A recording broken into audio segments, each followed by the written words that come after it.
Thank you very much, everybody. It's a great honor. Nice place. Very nice place. Mr. President, Mr. Prime Minister, Mr. Speaker, esteemed members of the Knesset and cherished citizens of Israel, we gather on a day of profound joy, of soaring hope, of renewed faith, and above all, a day to give our deepest thanks to the Almighty God of Abraham, Isaac, and Jacob.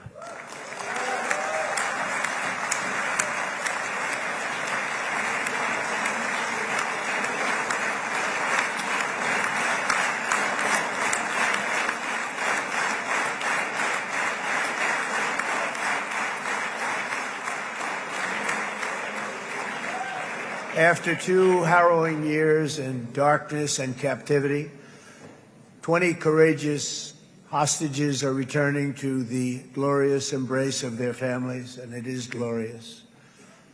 28 more precious loved ones are coming home at last to rest in this sacred soil for all of time.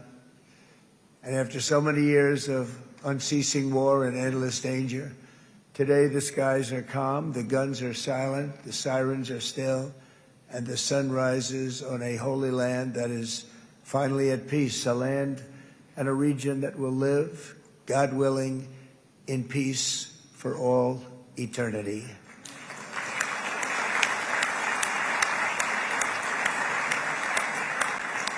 This is not only the end of a war, this is the end of an age of terror and death, and the beginning of the age of faith and hope and of God.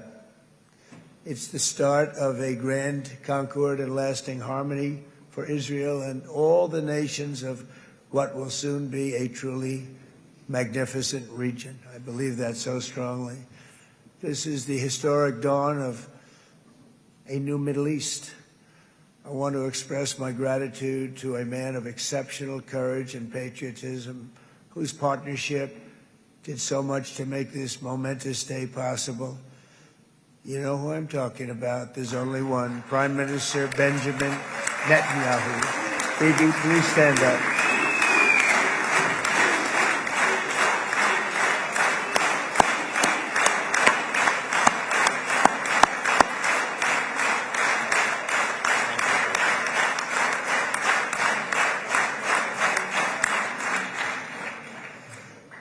And he is not easy, I want to tell you.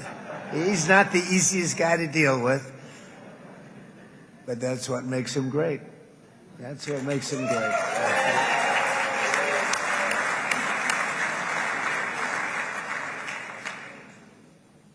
Thank you very much, baby. Great job.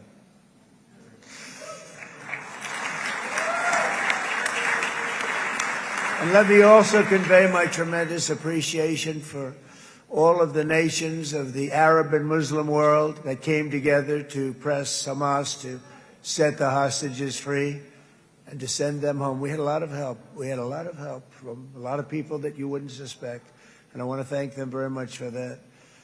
It's an incredible triumph for Israel and the world to have all of these nations working together as partners in peace. And it's pretty unusual for you to see that, but it happened in this case. This was a very unusual point in time, a brilliant point in time. Generations from now, this will be remembered as the moment that everything began to change, and change very much for the better. Like the USA right now, it will be the golden age of Israel and the golden age of the Middle East. It's going to work together. I'd like to thank several great American patriots for their invaluable help in getting something done that almost everyone thought was absolutely impossible. We were wasting our time. So many people said, "You're just wasting your time." But we weren't, because we had talented people working with us, and we had people that love your country, and frankly, people that love the region. They love the Middle East. I want to thank my friend Steve Witkoff.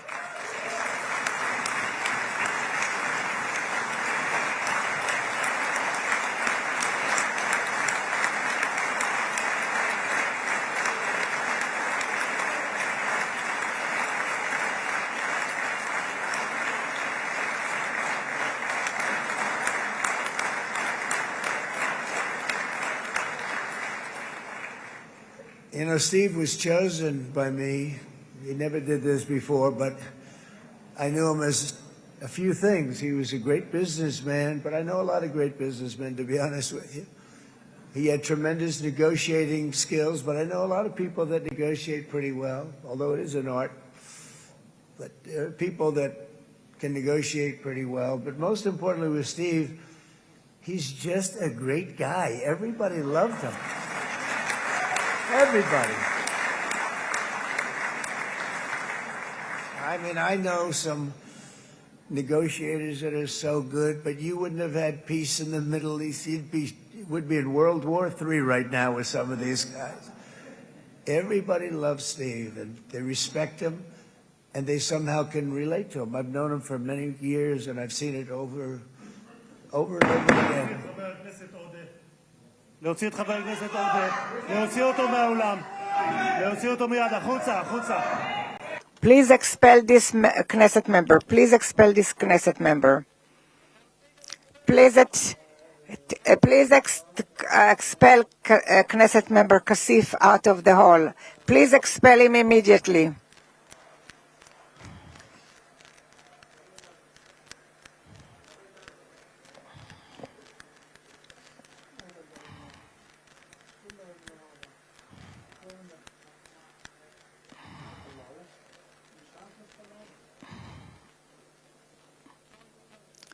And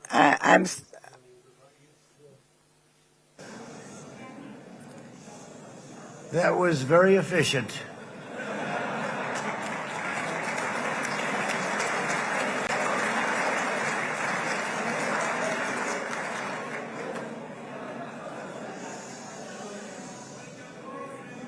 So back to Steve. He's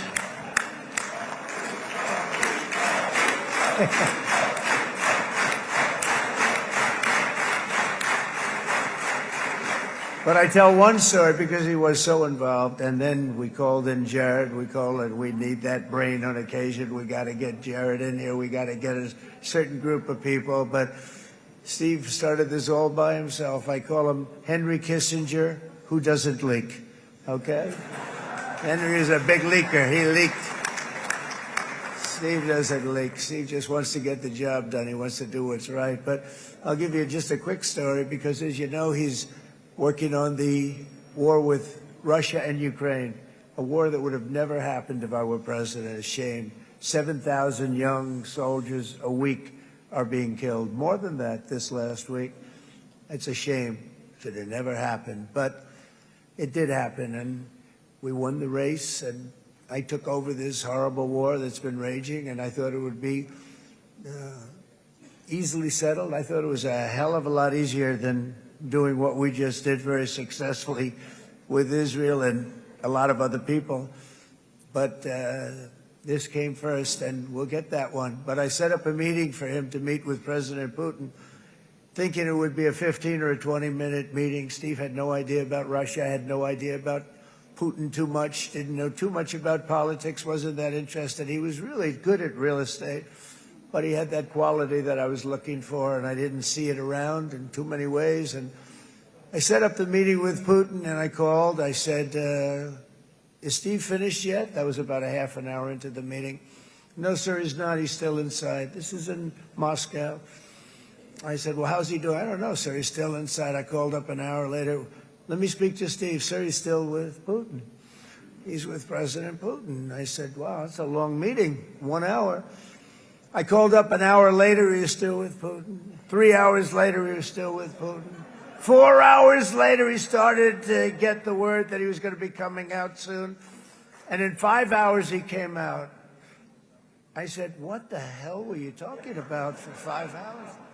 And he says, just a lot of interesting things. We're talking about a lot of interesting things, including what he went in there for, but you can't talk about it for 5. You can talk about it for a certain period of time, and you know what you're getting. But that's a talent. That's a talent, where you can do that. Most people I'd send in, number one, they wouldn't be accepted. Number two, if they were, the meeting would last 5 minutes, and that's what happens with Steve. Everybody loves him. They love him on this side. They love him on the other side. and he really is. He's a great negotiator because he's a great guy. So thank you very much, Steve, very much.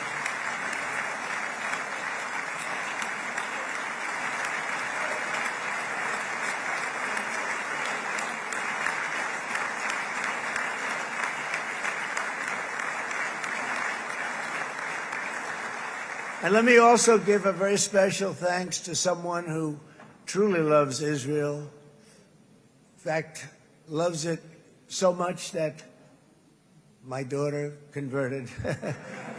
My daughter converted. I didn't know this was going to happen. And Ivanka's here.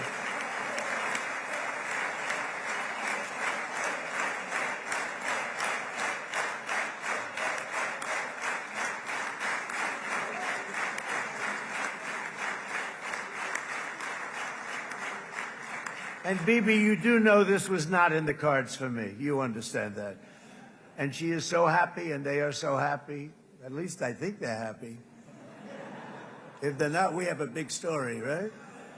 No, they have a great marriage, and they get along great. They're best friends. They have a very special relationship. But Jared has been so helpful. He really did something very special. He established the Abraham Accords with a group of very wonderful people. I like calling it the Avraham Accords because people that, right? Avraham. It's so cool. It's so much sort of nicer, you know, the Abraham versus the Avraham.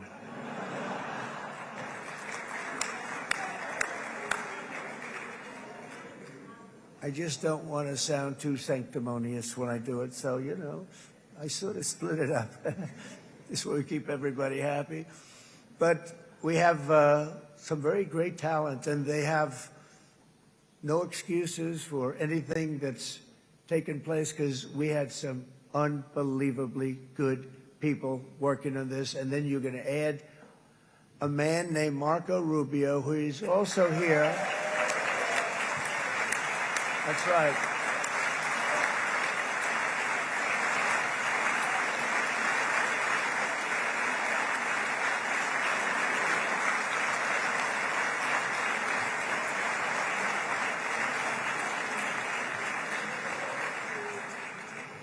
And I have a prediction that Marco will go down, I mean this, as the greatest Secretary of State in the history of the United States. I believe that.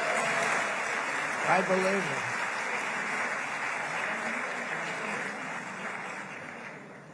it. And he and I, you know, we really fought it out. You remember, he was tough. He was nasty. Who the hell thought this was going to happen, Marco, right? And now I'm saying he's going to go down as the greatest. He will. He was always smart and sharp, and people respect him. And then we have somebody who's young, but an unbelievable leader. I saw it a long time ago, and he's turned out to be even better than we thought. Right, Susie? I think even better. And that's Pete Hegseth, who is our Secretary of War, formerly Secretary of Defense.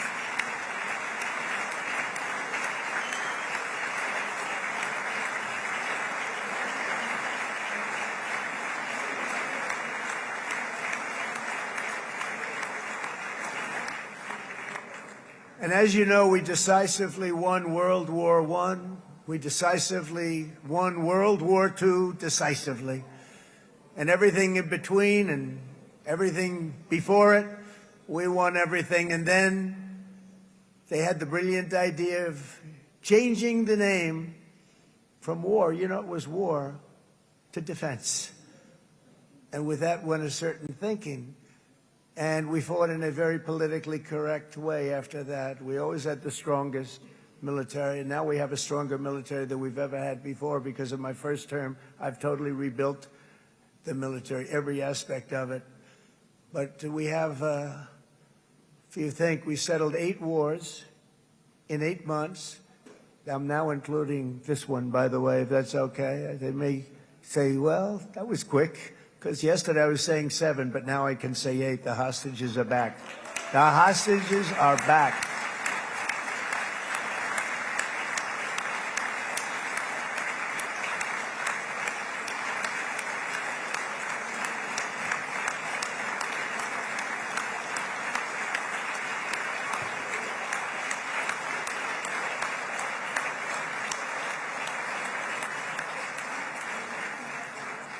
It is a good feeling. Isn't that nice to say? You know, I just said the hostage. First time I said the hostages are back. It feels so good to say it. But when you settle 8 wars in 8 months, that means you don't like war. Everyone thought I was going to be brutal. In fact, I remember Hillary Clinton during a debate, she said, look at him, he's going to go into war with everybody. And actually, she said, he's got a personality that's all about war. No, and my personality actually is all about stopping wars. And it seems to work. It seems to work. But it also means this name change and our attitude that we're not going to go into a war. But if we do, we're going to win that war like nobody has ever won a war before. We will not be politically correct, but we're not going to be there. And I think, you know, as you mentioned, Bibi, before, peace through strength. And that's what it's all about. The United States has the greatest and most powerful military in the, right now, history of the world. I can tell you we have weapons that nobody's ever dreamt of. I only hope we never have to use them. I rebuilt the military. I was proud to do it, but some of the things I hated to do. I hated certain of the weapons because the level of power is so enormous. It's so dangerous, so bad. But we have to do what we have to do. We make the best weapons in the world, and we've got a lot of them. And we've given a lot to Israel, frankly. And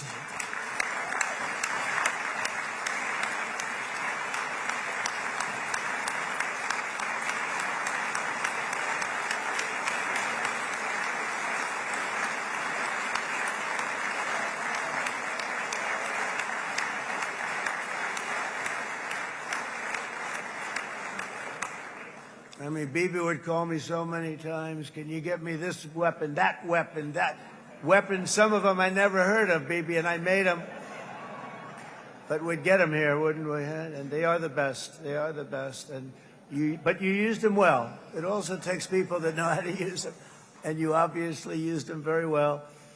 But so many that Israel became strong and powerful, which ultimately led to peace. That's what led to peace.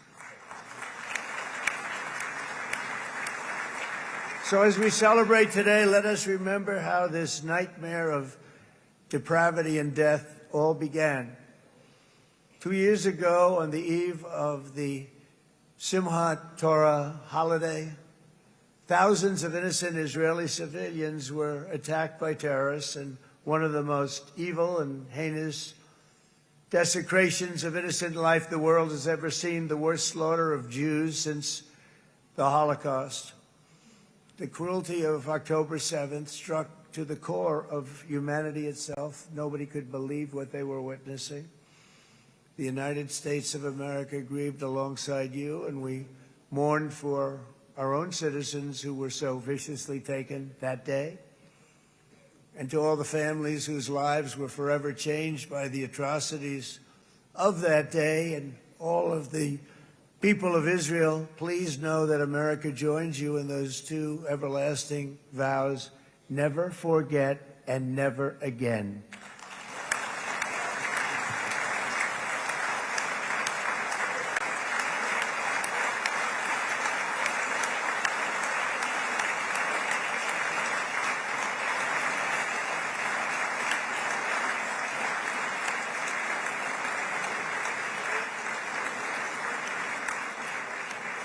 From October 7th until this week, Israel has been a nation at war, enduring burdens that only a proud and faithful people could withstand. It was a very tough period of time.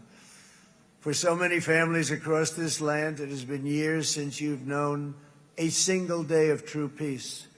But now at last, not only for Israelis, but also for Palestinians and for many others. The long and painful nightmare is finally over. And as the dust settles, the smoke fades, the debris is removed, and the ashes cleaned from the air, the day that breaks on a region transformed, and a beautiful and much brighter future appears suddenly within your reach. This is now a very exciting time for Israel and for the entire Middle East, because all across the Middle East, the forces of chaos, terror, and ruin that have plagued the region for decades now stand weakened, isolated, and totally defeated. A new coalition of proud and responsible nations is emerging, and because of us, the enemies of all civilization are in retreat. Thanks to the bravery and incredible skill of the Israeli Defense Forces and Operation Rising Lion,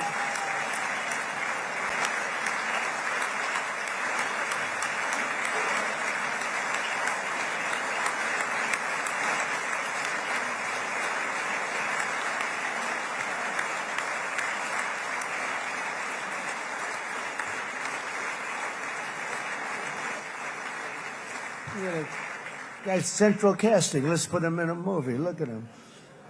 Great job. And my people loved working with you. Loved it. They worked so well together. But many of Iran's top terrorists, including nuclear scientists and commanders, have been extinguished from this earth. And with Operation Midnight Hammer, boy, that's a great name for that, what we did. Last June, the United States military flew 7 of those beautiful B-2 bombers. They look so beautiful all of a sudden. They were always, I thought they were pretty planes. I had no idea they could do what they did. In fact, we just ordered 28 more of them. A little updated version. We ordered a whole pile of them. And almost 100 other planes went with them, including fighter jets. And we had 52 tankers, big, beautiful, brand new tankers that were loading them up 4 or 5 times. They traveled 37 hours back and forth. Think of that. But we had tankers all over the sky for all the other planes. We had the F-22s, the F-35s, F-16s. We had a hell of a lot of planes.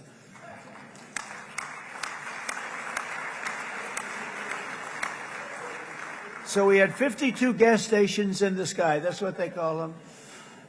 I'll tell you, I wouldn't want to be flying one of them. We have our great General Raisin Cain right here. General, stand up. This guy. What a general. Thank you.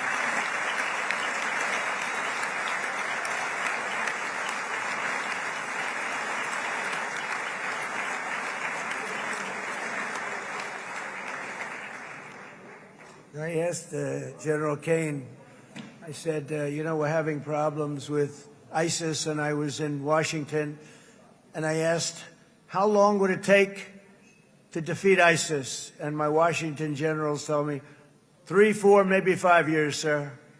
I said, I don't get it. We got the best equipment in the world. Why? So I flew to Iraq, and I met with a man named Cain. He said, what's your first name? He said, they call me Raisin, sir. I said, wait a minute, your name is Raisin Cain? I've been looking for you for a long time. You gotta be kidding. So they told me 3, 4, 5 years to defeat ISIS. And I sit down with him and I say, why is it? I flew there in the dark of night. I landed, I'll never forget it. It was quite a trip. I'm glad I made it because I met him. I said, could I ask you, General? I come down. He said with another general and a sergeant. Everybody was like central casting. They could go into a movie right now. Between him and you guys over here, we could get rich making movies, okay? And they got along so great. That's the beautiful thing, that your military and our military, Bibi, got along so great. But I was told by the television generals in Washington, we have the best equipment in the world. Why is it taking so long? And they said, 4 years. I said, so let me ask you, Raisin, how long would it take you to defeat ISIS? Sir, we can do it in 3 weeks, but you'll probably have some time left over. I said, you got to be kidding. What the hell are you talking about? They said 4 years. I said, well, sir, look, it's not my place to say, but you're asking me the question. What you have to do is you hit them from the west, you hit them from the north, you hit them from the south, you hit them above, you hit them below. I said, so why didn't they do it? And he didn't want to speak badly of his superiors, which is hard to believe they were his superiors. Should have been the other way around a long time ago, because he's the one that did Operation Hammer. It was flawless. It was flawless. It was absolutely flawless. And I said, so you really think you can do it in 4 weeks? Yes, sir, 100%. You have to do it differently than they were doing it. They were using one base, and it was hundreds of miles away. And he says, we have all these portable bases all over the Middle East. And they didn't want to use them because they didn't want to offend the country where the portable... They wouldn't have even known what the hell the planes were going up, right? They wouldn't have known. But he said, no, they didn't want to defend anybody, offend anybody. And but we can do it in 4 weeks. I said, you sure about that? I'm going to call you back. I'll call you back on Monday. I'm going back to Washington. But you think 4 weeks? Yes, sir, I think we can do it in 4 weeks. We'll have time left over. So I call him on Monday. I said, you think you can do it?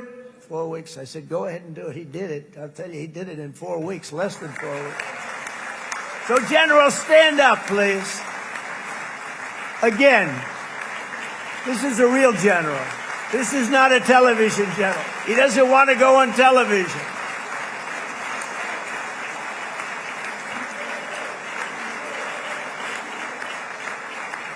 He doesn't want to go on television. That's it. The other guys love being on television.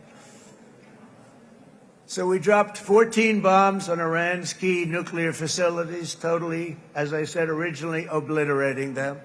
And that's been confirmed, and everybody understands it. Together we stopped the #1 state sponsor of terror from obtaining the world's most dangerous weapons. And if you think about it, if we didn't do that, and assuming we made the same deal that we have today, there'd be a dark cloud over this deal. And #1, it wouldn't happen because the other Arab and Muslim nations really wouldn't feel comfortable making the deal that we have now, right? If Iran had that nuclear weapon that they were about 2 months away from having. They would have had it in 2 months or maybe less than that. They were right at, this was our last shot. They looked at it for 22 years. This was our last shot. The pilots told me that. They said, 22 years, sir. They looked at it. Our predecessors looked, they studied it. 3 times a year would do drills on that exact attack. And boy, did they get it right. But let's assume they didn't, and let's assume there was large-scale nuclear weapons in the hands of Iran. We couldn't be here today. Even if we signed the deal, which we couldn't do because a lot of people would not want to have anything to do with it, we took a big cloud off of the Middle East and off of Israel.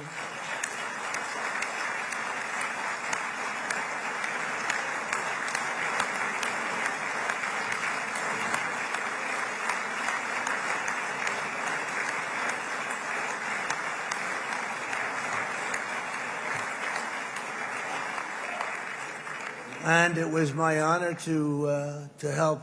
But isn't it true, though, that can you imagine the same, let's assume, Bibi, the same documents, we had everything the same, but you had somebody out there that was, in the opinion of everybody, all-powerful in the Middle East. They took a big hit, didn't they? Didn't they take a big hit? Boy, oh boy.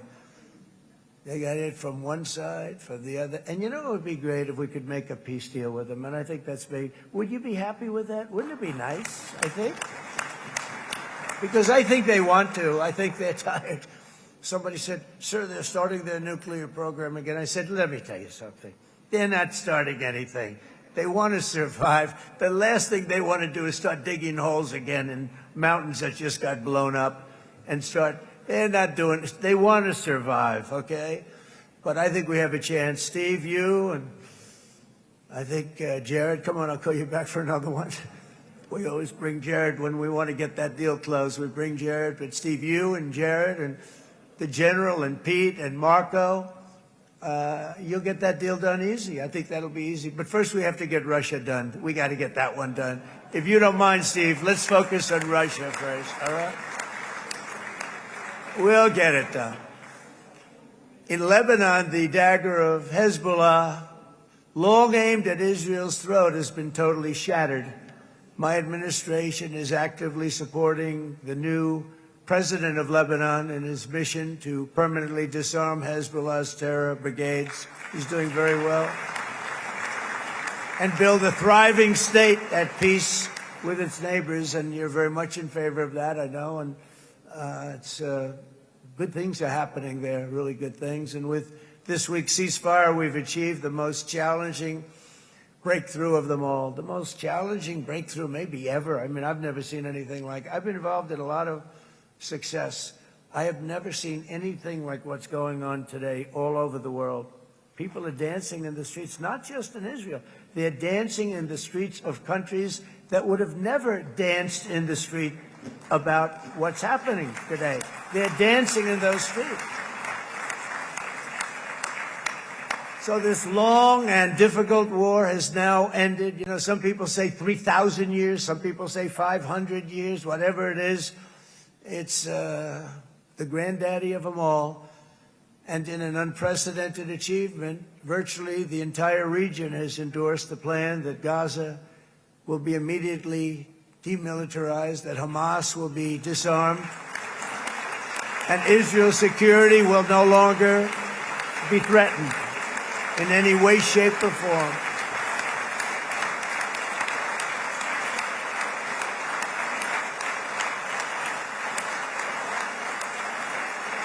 So Israel, with our help, has won all that they can by force of arms. You've won. I mean, you've won. Now it's time to translate these victories against terrorists on the battlefield into the ultimate prize of peace and prosperity for the entire Middle East. It's about time you were able to enjoy the fruits of your labor. Mr. Opposition Leader. I said he's a very nice opposition leader. I think, no, he's a nice man. Bibi, he's a nice man. Good. He knows what he's doing, right? No, a very nice guy. Well, see, now you can be a little bit nicer, Bibi, because you're not at war anymore, Bibi.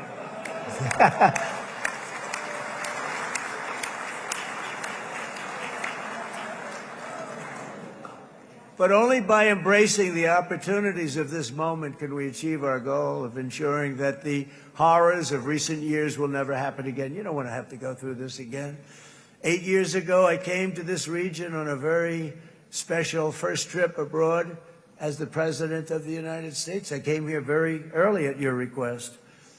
I addressed the leaders of the Arab and Muslim world gathered in Saudi Arabia and said that it was time to build a future free of the grip of extremism and terror. And interestingly, right now, as soon as I'm finished, I'm quite late. You've kept me quite late between opposition leaders and Bibi's brilliant but very long speech. I thought I was going to run up here, make a speech, and then head to Egypt. It didn't work out, though. And you made a pretty long one, too, sir.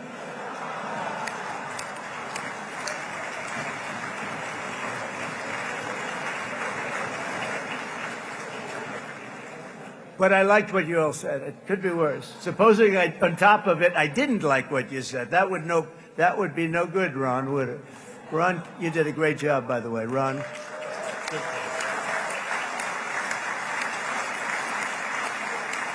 Yeah.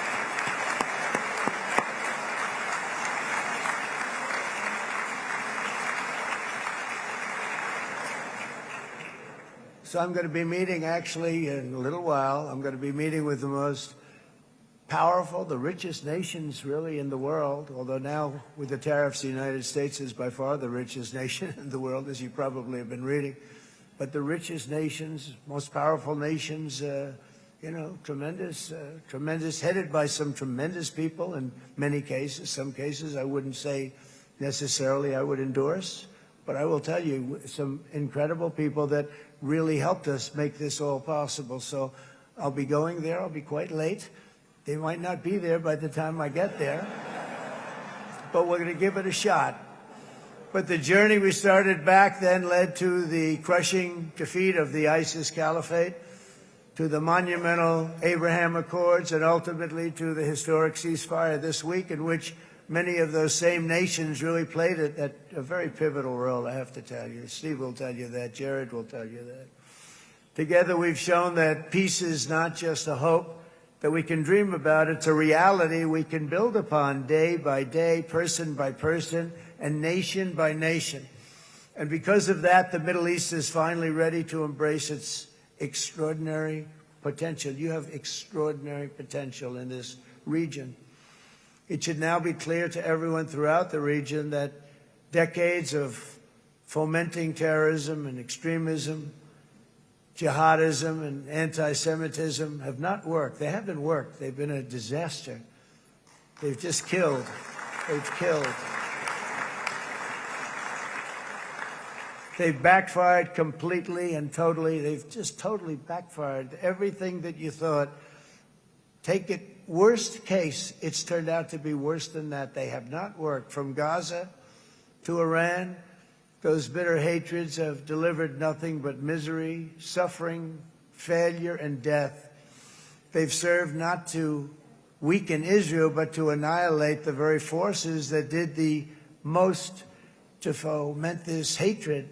And it's really, everybody that's tried it has become irrelevant. Meanwhile, we've seen those nations that set aside their differences, reached across ancient divides, and pursued engagement are now among the most successful in the region. They're getting along with Israel, and they're doing great. And I can tell you the 4 nations that joined the Abraham Accords early on, and you'd all be doing me a favor, and I'm going to be saying this in a little while to some other friends, would love you all to, is this right, Jared? Join up in the Abraham Accords. We have to join up and get together. You can have that whole thing filled out. We had a very weak administration, worst president in the history of our country by far. And Barack Obama was not far behind, by the way.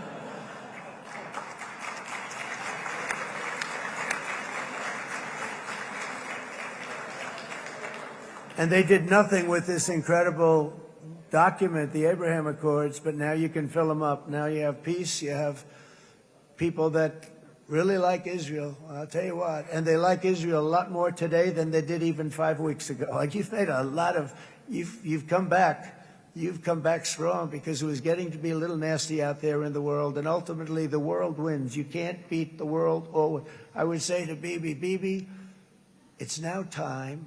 And he understood it better than anybody, because ultimately, the world's a very big place. And I've said a lot. I said, this piece of land is very small. It's unbelievable what you've done with that tiny, you look at a map even of just not the world, the Middle East, and you have this little dot. And think of what you've done. It's incredible. It's incredible.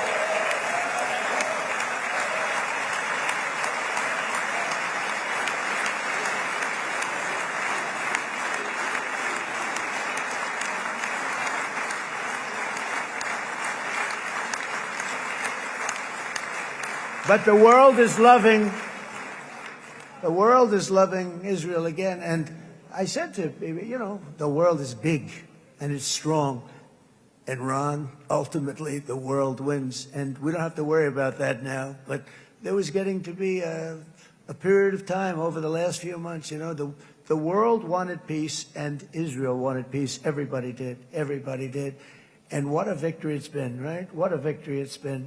If you would have gone on for 3-4 more years, keep fighting, it was getting bad. It was getting heated. The timing of this is brilliant. And I said, Bibi, you're going to be remembered for this far more than if you kept this thing going, kill. it would not be the same. And I just want to congratulate you for having the courage to say, that's it, we've won, and now let's enjoy our lives and let's rebuild Israel and make it stronger and bigger and better than it's ever been before. We're going to do that. Took a lot of guts. And the choice for Palestinians could not be more clear. This is their chance to turn forever from the path of terror and violence. It's been extreme, to exile the wicked forces of hate that are in their midst. And I think that's going to happen. I've met some people over the last couple of months that want to see it happen very much. And after tremendous pain and death and hardship, now is the time to concentrate on building their people up instead of trying to tear Israel down. We don't want that to happen again. And the total focus of Gazans must be on restoring the fundamentals of stability, safety, dignity, and economic development so they can finally have the better life that their children really do deserve after all these decades of horror. I intend to be a partner in this effort in the sense that we're going to help and we're going to do something that became unbelievably popular. Everybody wants to be on it. It's called the Board of Peace, okay? How about that? Is that a beautiful name? Like a board of peace.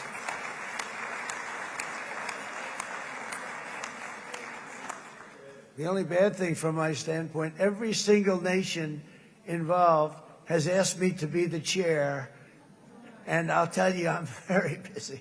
I didn't count on that, but you know what? If we do it, we'll do it right. And we have unbelievable power and wealth, because you're going to need wealth. You're going to need wealth to rebuild things, and they have wealth like few people have wealth. I want to thank the Arab and Muslim nations for their commitment that they've made to support a safe rebuilding of Gaza and beyond. I have many Arab countries, very wealthy countries, that came up and said, we'll put up tremendous amounts of money to get rebuild Gaza, and I think that's going to happen. The power, they want dignity, they want to come forward, and they want to say, and I want to say who they are, because what they're doing is going to be, I think, something that you're going to be very impressed with, Bibi, and you need that. You need the kind of economic power that they have, and they want to see it work, and they want to see it be safe, and they want to see it be good for Israel, too. And as much money as it will be, and it's a lot, as you can see, it's a lot. For these countries, it's relatively little relative to their worth.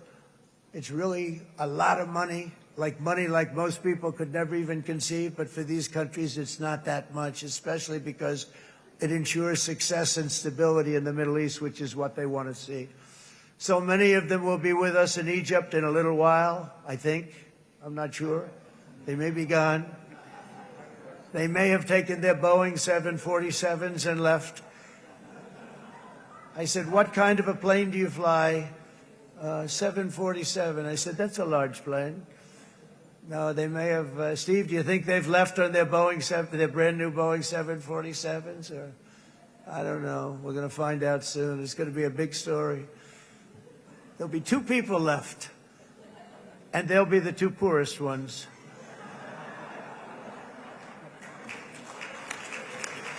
But it will be the wealthiest and most powerful group of nations.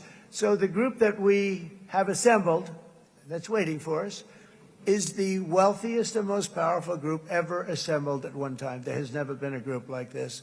And they're only looking for good. They want good. They're going to do good. And as those commitments are made, I'm going to let the world know who's doing it, because they really deserve to get the credit. And some of them probably won't want the credit, but they deserve it. It's more obvious than ever that the productive and responsible nations of this region should not be enemies or adversaries. You should be partners and eventually even friends, and that's what's going to happen. I know it. Together you can stand against the forces of chaos. Yeah, you go ahead. That's an important point.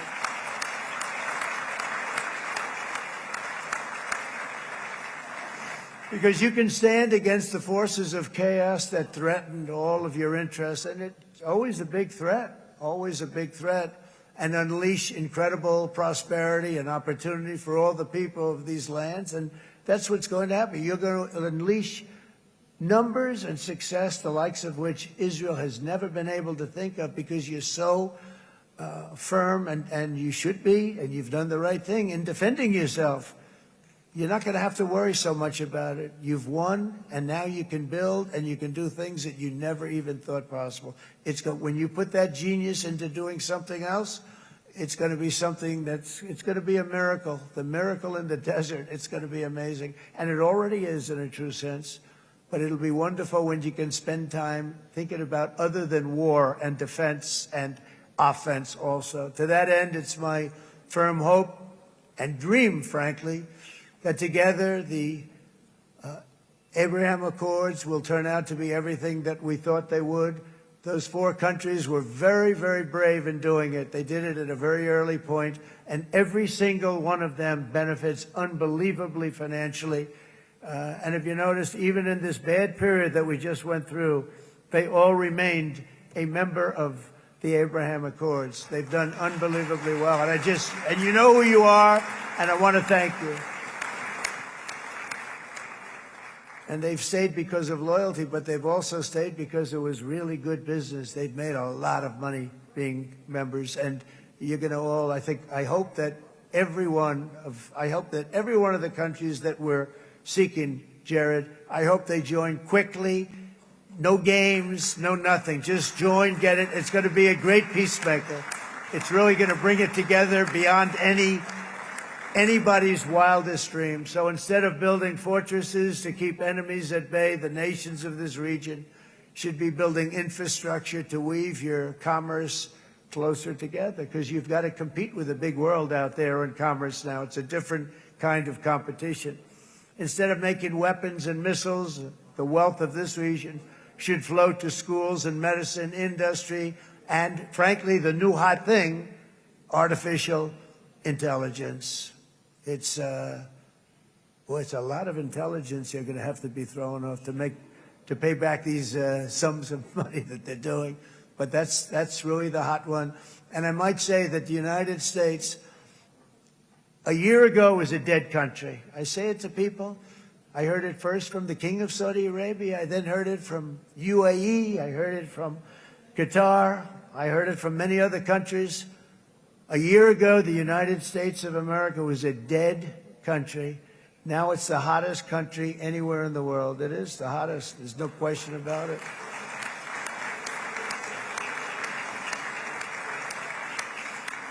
In fact, if you go back a year ago, before the election, although once we had November 5th, we became hot because people got it. I would say November 5th was a time that we became really hot. But once you go back a couple of years, if I were in charge and the country was doing what they, nobody was going to ask me to speak. Nobody asked Joe Biden to come up and speak, I guarantee you that. And if they did, he would have turned them down, I promise you. He didn't speak. He didn't speak, and he didn't speak well. But all of the countries in the Middle East, it could have, what we're doing now, it could have happened a long time ago, but it was strangled and set back almost irretrievably by the administrations of Barack Obama and then Joe Biden. There was a hatred toward Israel. There was an absolute hatred. The setbacks really started when President Obama signed the Iran nuclear deal. This was a disaster for Israel, and it was a disaster for everyone. And I remember that Bibi Netanyahu came to the United States and worked so hard to try and get Obama not to do that deal.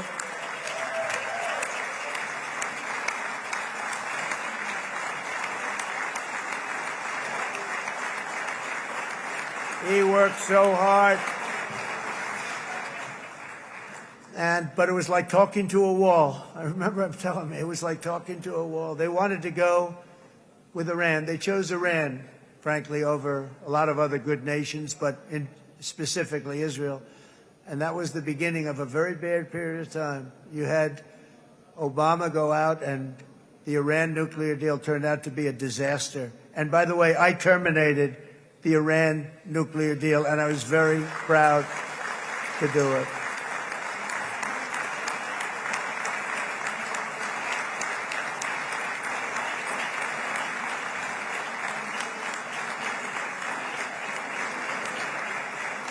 Yet even to Iran, whose regime has inflicted so much death on the Middle East, the hand of friendship and cooperation is open. I'm telling you, they want to make a deal.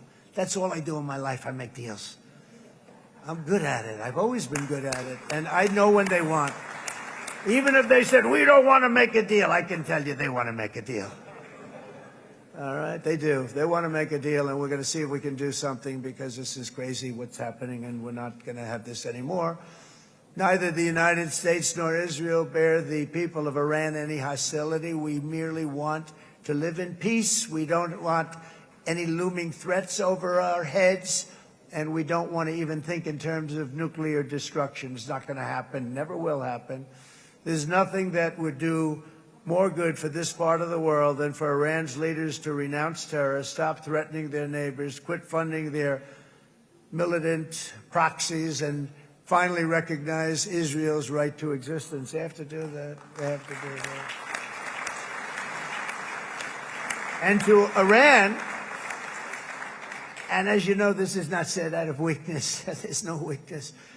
But I'm going to say this, that we are ready when you are, and it will be the best decision that Iran has ever made. And it's going to happen. It's going to happen. And they're good people. I know a lot of Iranians in the United States. They're good people, smart, hardworking people. They don't want to see what's happened to their country. The story of fierce Israeli resolve and triumph since October 7th should be proof to the entire world that those who seek to destroy this nation are doomed to bitter failure. The state of Israel is strong, and it will live and thrive forever.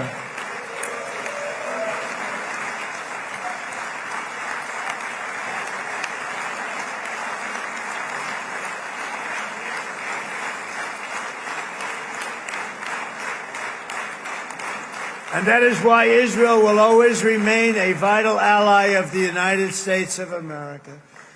Israelis share our values, field one of the world's most powerful militaries. You really do. You have an amazing, what a job you've done. And have one of the most innovative economies on earth. Those are just a few of the reasons why I'm proud to be the best friend that Israel has ever had. And they all say it in the White House. They all say it. I guess it's true because everybody says it, baby. You said it today. Thank you. But as president, I terminated the disastrous Iran nuclear deal, and ultimately I terminated Iran's nuclear program with things called B-2 bombers. It was swift, and it was accurate, and it was a military beauty. I authorized the spending of billions of dollars, which went to Israel's defense, as you know. And after years of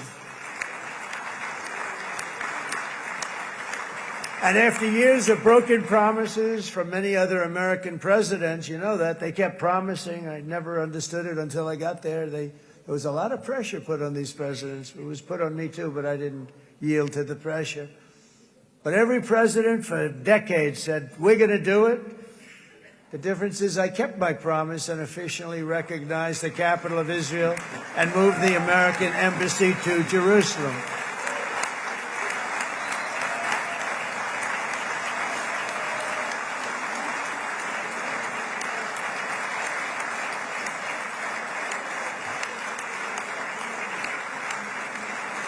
Isn't that right, Miriam? Look at Miriam. She's back there. Stand up, Miriam. Stand up.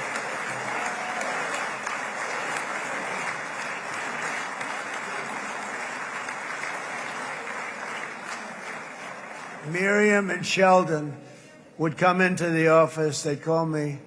He'd call me. I think they had more trips to the White House than anybody else I can think of. Look at her sitting there so innocently. She's got $60 billion in the bank. $60 billion. I think she's saying no more. And she loves Israel, but she loves it, and they would come in, and her husband was a very aggressive man, but I loved him. He was a very aggressive, very supportive of me. And he'd call up, can I come over and see you? I say, Sheldon, I'm the president of the United States. It doesn't work that way. He'd come in, we would do. But they were very responsible for so much, including getting me thinking about Golan Heights, which is probably one of the greatest things to ever happen to Israel.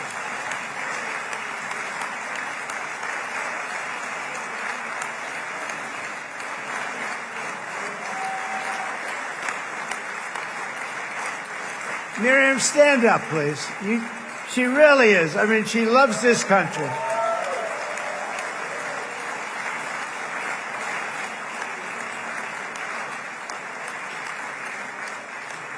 She loves this country. Her and her husband are so incredible. We miss him so dearly. But I actually asked her, I'm going to get her in trouble with this, but I actually asked her once, I said, so Miriam, I know you love Israel. What do you love more, the United States or Israel? She refused to answer. That might mean Israel, I must say. We love you. Thank you, darling, for being here. That's a great honor. Great honor. She's a wonderful woman.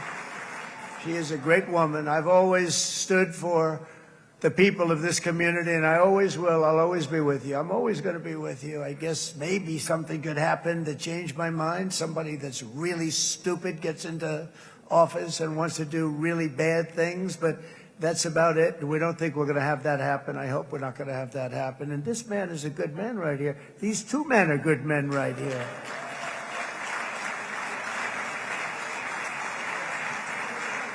Hey, I have an idea. Mr. President, why don't you give him a pardon? Give him a pardon. Come on.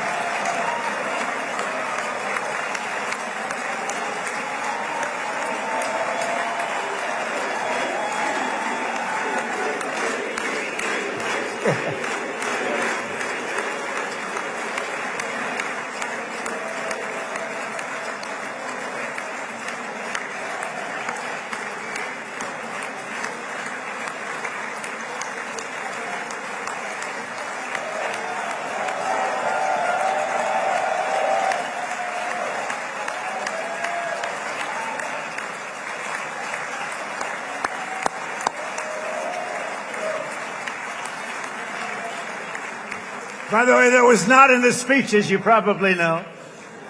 But I happen to like this gentleman right over here, and it just seems to make so much sense. You know, whether we like it or not, this has been one of the greatest wartime presidents. This has been one of the greatest wartime presidents. And cigars and champagne, who the hell cares about that?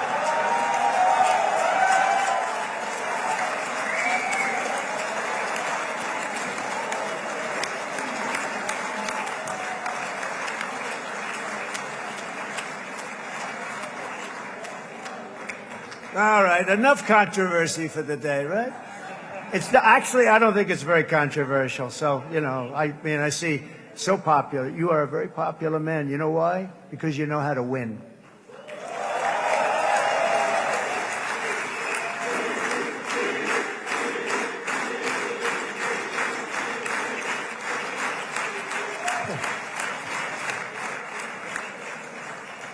Over the past 2 years, I've met many of the families of the Israelis taken hostage and those that were taken hostage. Unbelievable. I've looked into their eyes. I've seen the worst nightmares of their suffering, but I've also seen something else, the beautiful love of the people, the love of people, frankly, that hold things together, the love that gives you the courage to carry on through thousands of years of persecution and repression and to emerge with the heart of David.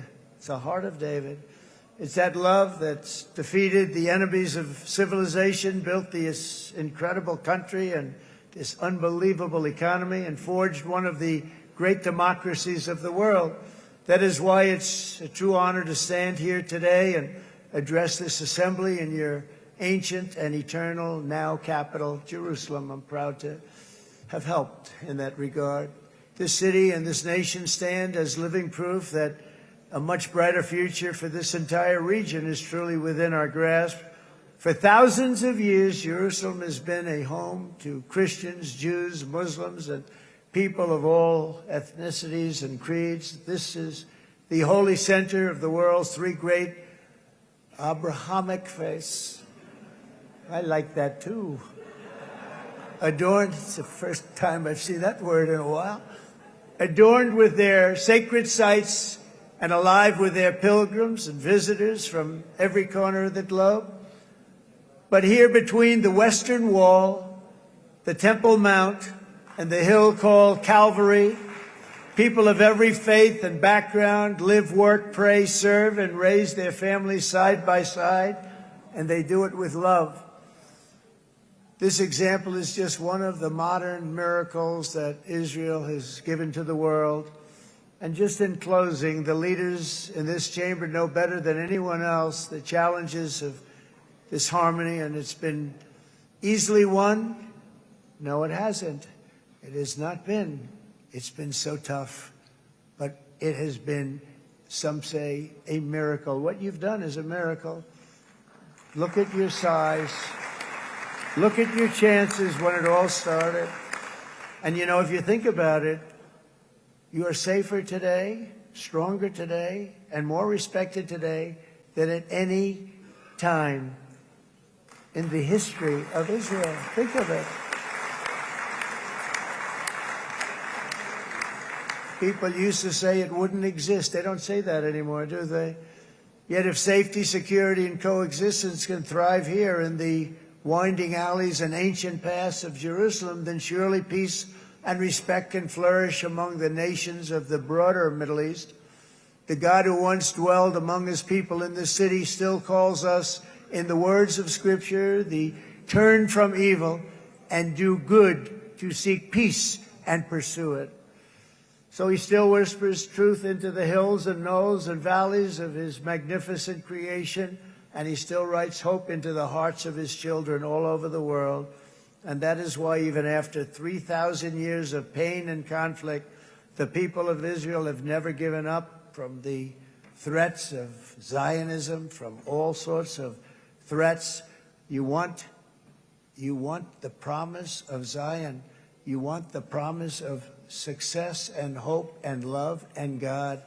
And the people of America have never lost faith in the promise of a great and blessed future for all of us. From the very first day that modern Israel was founded, we have stood together through thick and thin of setbacks, and through victory and defeat, through glory and heartache. We have built industries together. We have made discoveries together. We have confronted evil together, and we have waged war together. And perhaps most beautifully of all, we have made peace together. And this week, against all odds, we have done the impossible and brought our hostages home.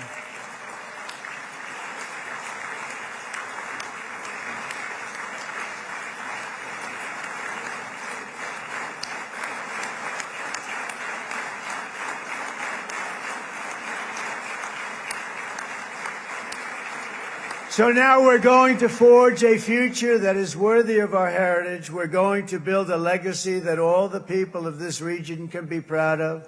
New bonds of friendship, cooperation, and commerce will join Tel Aviv to Dubai, Haifa to Beirut, Jerusalem to Damascus, and from Israel to Egypt, from Saudi Arabia to Qatar, from India to Pakistan, from Indonesia to Iraq, from Syria to Bahrain, Turkey to Jordan, the United Arab Emirates to Oman, and Armenia to Azerbaijan, another war that I just settled.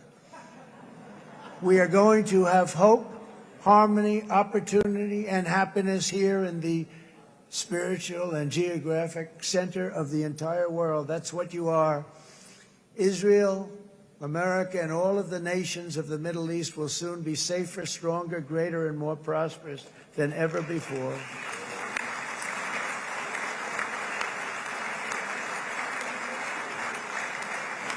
And I want to thank you all once again for this exceptional honor. This has been truly an honor. It's seldom that a president is invited to do this.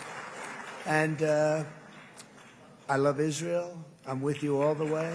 You will be bigger, better, stronger, and more loving than ever before. Thank you very much. God bless you. God bless the United States of America. And God bless the Middle East. Thank you, everybody. Good luck. Thank you very much. Thank you.